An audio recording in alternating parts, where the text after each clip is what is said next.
प्रिय छात्रों, सुप्रभातम। आज 10वीं कक्षा के हिंदी विषय में आप सभी लोगों का स्वागत है। और पिछले प्रकरण में स्वदेश प्रेम, जो राष्ट्रकवि रामनरेश त्रिपाठी जी द्वारा लिखित, इसका कुछ अंश आपको पिछले वीडियो में बताया गया और उसी क्रम में मैं अब अगले वीडियो से आज उसको आप तक बताने का प्रयास करता हूं।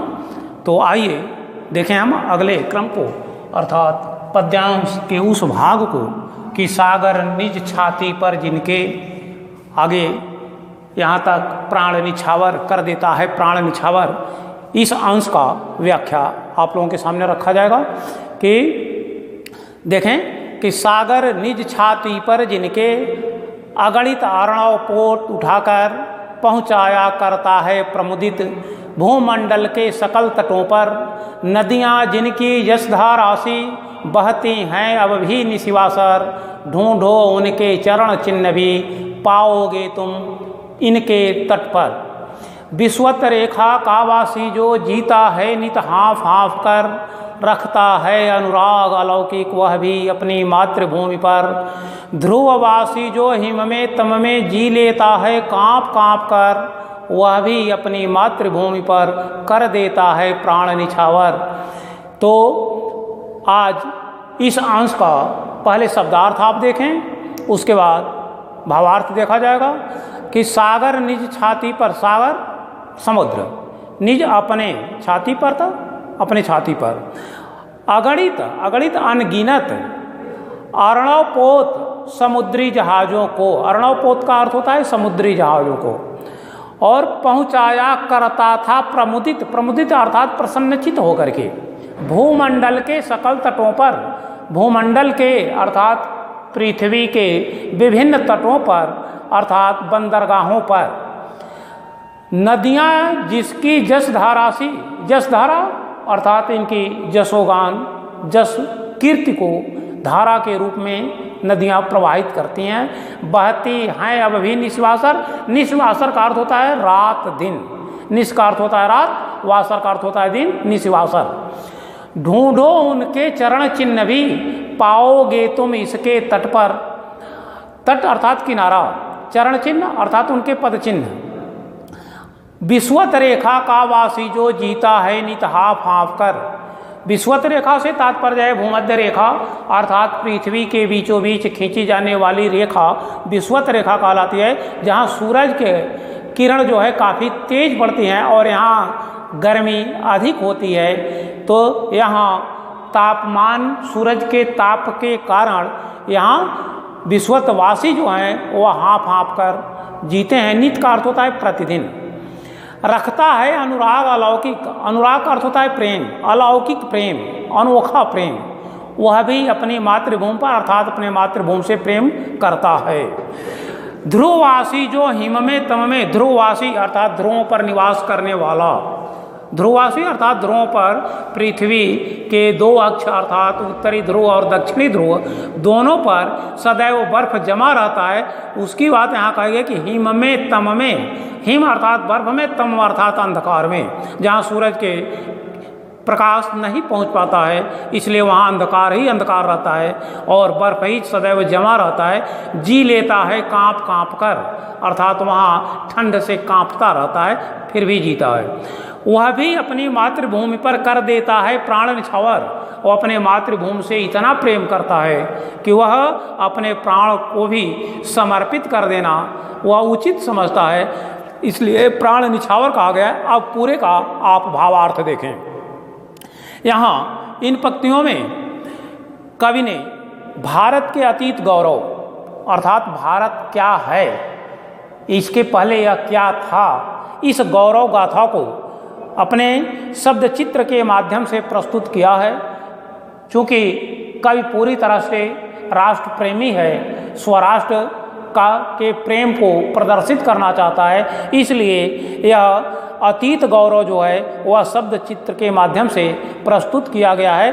कि सागर निज छाती पर जिनके, अर्थात जिनकी सेवा करने के लिए हमारे भारतीय पूर्वज, अर्थात जो हमारे पहले हमारे देश में पैदा हुए, वे हमारे भारतीय पूर्वज जो थे, वह उनकी सेवा करने के लिए यह सागर निज छाती पर अपने वक्षस्थल पर विभिन्न प्रकार के अनगिनत, अगणित का अर्थ होता है अनगिनत, क्या अर्णव पोत उठाकर अर्थात समुद्री जहाज़ों को एक स्थान से दूसरे स्थान पर अर्थात एक तट से दूसरे तट अर्थात बंदरगाहों तक पहुंचाने का काम करने में स्वयं तत्पर रहा करते थे। अर्थात वह उनकी सेवा में सदैव लगे रहते थे। कौन? सागर। किनकी सेवा में? हमारे भारतीय जो पूर्वज थे उनकी सेवा में यह सागर भी स्वयं तैयार रहता था और वह अपने वक्षस्थल का अर्थात पहुंचाया करता था प्रमुदित प्रसन्न होकर के भूमंडल के सकल तटों पर, पृथ्वी के सभी भूभागों पर अर्थात सभी बंदरगाहों पर यह उन समुद्री जहाज़ों को पहुंचाया करता था। नदियां जिनकी, यह नदियां जिसकी जस धारा सी बहती है अब भी निश्वासन, हमारे पूर्वजों की जसोगान करती हुई यह नदियों की धारा आज भी रात दिन 24 घंटे बहती रहती हैं और उनकी जस धारा को सदैव तैयार रखती हैं। अर्थात उनके हमारे पूर्वजों के जस के गीत को गाती हुई यह सदैव एक स्थान से दूसरे स्थानों पर अर्थात धाराओं के रूप में सदैव बहती रहती हैं। धन्य वे हमारे पूर्वज, अर्थात हमारे पूर्वज इतने धन्य थे कि जिनके सामने यह जिनका समर्पण उत्साह और सर्ज अद्भुत था। इसलिए यहाँ कवि का पूर्ण विश्वास है कि हमारे जो देश है, इस देश में पैदा होने वाले हमारे जो पूर्वज हैं, जो महापुरुष हैं, वह निश्चित रूप से अपने कुछ चरण चिन्ह छोड़ गए हैं। इसलिए कहते हैं कि ढूंढो उनके चरण चिन्ह भी पाओगे तुम इसके तट पर, उन नदियों के किनारे तट पर उनके चरण चिन्ह अर्थात पद चिन्ह आपको निश्चित रूप से प्राप्त हो जाएगी, क्योंकि वे धन्य थे। उनका समर्पण जो है, उनका बलिदान जो है, उनका जसोगान जो है, उनका अद्भुत शौर्य जो है, उनका जो उत्साह है, वह कहीं न कहीं यहाँ कुछ चिन्ह के रूप में नदियों के तटों पर विद्यमान है। आपका कर्तव्य बनता है उसे ढूंढना, ऐसा कवि का सुझाव है कि क्योंकि ऐसा कहा गया है कि किस भांति जीना चाहिए, किस भांति मरना चाहिए, सो सब हमें निज पूर्वजों से ज्ञात करना चाहिए। पद चिन्ह उनके यत्नपूर्वक ढूंढ लेना चाहिए, निज दीप्त गौरव दीप को बुझने न देना चाहिए। अर्थात जो हमारे पूर्वजों का गौरव है उसको हमारा कर्तव्य बनता है कि उसको ढूंढें और अपने देश की महानता का पहचान करें, उस रास्ते पर चलने का प्रयास करें। क्यों? यह हमारे पूर्वजों के द्वारा दी गई प्रेरणा स्रोत हैं जो इन नदियों के किनारे, नदियों के तट पर निश्चित रूप से हमें प्राप्त हो जाएगा। आगे कवि उस क्षेत्र की बात करते हुए कहता है कि विश्वत रेखा का वासी जो जीता है नित हाँफ हाँफ कर, रखता है अनुराग अलौकिक वह भी अपनी मातृभूमि पर।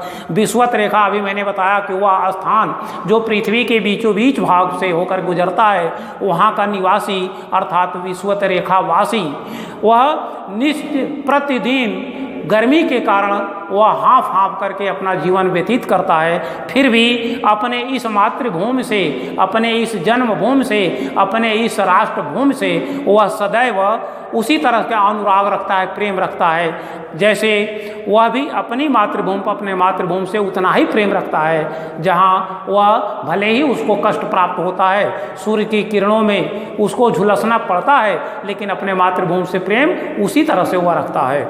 आगे कहते हैं कि ध्रुववासी जो हिम में तम में, एक तरफ भूमध्यवासी हाँफ हाँफ करके जीते हैं तो दूसरे तरफ ध्रुववासी कांप कांप करके जीते हैं। अर्थात एक तरफ केवल लू चलता है तो दूसरे तरफ केवल हिम अर्थात हिमपात होता है। दोनों परिस्थितियों में हमारे देशवासी वह पूरी तरह से कहीं हाँफ हाँफ करके जीते हैं तो कहीं काँप काँप करके जीते हैं, फिर भी अपनी मातृभूमि के लिए वह सदैव मातृभूमि की रक्षा के लिए अपने को तैयार रखते हैं, अपने को समर्पित रखते हैं, अपने मातृभूमि के रक्षा के लिए अपने प्राण भी न्यौछावर करने में कहीं संकोच नहीं करते हैं। इसलिए यहाँ कहा गया कि ध्रुववासी जो हिम में तम में अर्थात ध्रुव पर रहने वाले, हिम अर्थात बर्फ के जमे होने पर अंधेरे में भी वह अपना जीवन वहाँ काँप काँप कर जी लेते हैं और अपने मातृभूमि की रक्षा में सदैव अपने प्राणों को अर्पित करने के लिए, समर्पित करने के लिए सदैव तैयार रहते हैं। उसी तरह से जैसे विषुवत रेखा का वासी काँप काँप करके वह हाँफ हाँफ करके जीता है गर्मी के कारण, और किंतु अपने मातृभूमि के रक्षा में वह थोड़ा सा भी वह संकोच नहीं करता है, वह मातृभूमि की रक्षा के लिए सदैव तैयार रहता है। इस प्रकार हमारे जो पूर्वज हैं वह अपने मातृभूमि की रक्षा में सदैव तैयार रहे और रहेंगे भी। इस तरह आपका यह निश्चित रूप से कवि का संदेश है कि हम अपने मातृभूमि से पूरी तरह से प्रेम रखें और इनकी सुरक्षा के लिए अपने तन मन और जीवन आदि को पूरी तरह से समर्पित करें। यह तभी हमारा स्वदेश प्रेम कहलाएगा, अर्थात राष्ट्र प्रेम कहलाएगा। आप इस कविता के माध्यम से आप देखेंगे कि इसमें निश्चित रूप से अलौकिक और अनुराग की जो बात कही गई है कि अलौकिक अनुराग अर्थात हमारे पूर्वजों की गौरव गाथा वह बहुत ही अलंकारिक ढंग से कवि ने यहाँ चित्रित किया है।